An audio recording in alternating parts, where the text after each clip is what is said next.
Back, it is 8:24. We're heading back to school this week. Next week, many teenagers are turning their attention to what's really important, the opposite sex, right? Dating. Parents with their first child headed into middle or high school might be a little behind on how teens hook up these days. Dr. Wes Crenshaw joins us, and high school senior Kendra Schwartz. You actually offer advice to teenagers about this kind of stuff, huh? Yes. How does that work? Well, I basically do it through Double Take, which we write together, and I've been doing it pretty much my whole life, sort of being that one friend everyone comes to. So you were a natural for an advice column, huh? Yes, I would say so. We've got some examples. Things have definitely changed from the way we dated in school and how it works now. Teens hang out. They do. Dating is sort of passé now. It's hanging out and hooking up. And there's more ways now to couple than ever before. Back in our day, there's about 5 possibilities between friends that don't hold hands and being married. And now there's about 30 possibilities. And they're complicated, everything from friends to Facebook official to engaged and everything in between. So it's kind of a complex system to navigate for young people today. What do you want parents to understand about it? Well, parents often are too emotionally reactive to dating. They get worried about it and sometimes reinforce the wrong ideas. I like parents to support relationships when they come to a kid, because the actual dating relationship is so rare nowadays. Kendra, what advice do you have for parents to help them understand this, how this has changed?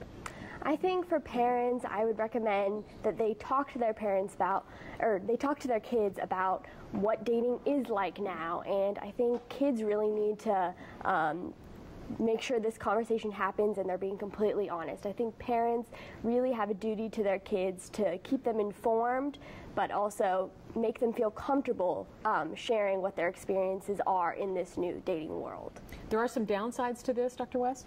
Well, the hookup culture is becomes what you practice in adolescence, and what you practice in adolescence can tend to become what you do as an adult. And so the downside really is that relationships are kind of disposable in that sort of culture, and there's a disconnection between love and sexuality that I think is never that helpful. I like those two things to go together, but maybe I'm a little old-fashioned. Young people are struggling with that a little bit right now.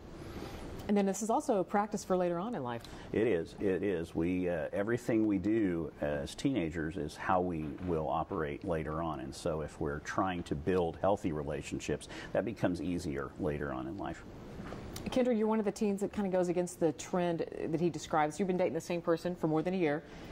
What makes you choose that in this kind of a culture? For me, I've always had parents who encourage this sort of thing. My parents have been together for 25 years, and prior to that, my mom only had one other boyfriend that she was with for 2 years. So I've always had that example, and I think in addition to that, I think my parents have taught me how to find a really great mate for myself, and what qualities to look for and what qualities to almost demand in a very respectful relationship, and that kind of helps you weed out those guys who aren't going to want those long-term relationships. Yeah, if you're willing to settle for less, you'll find it. Yes. And that tends some negative fallout over time as well, doesn't it? Yes, definitely. Self-esteem problems? Certainly. Okay.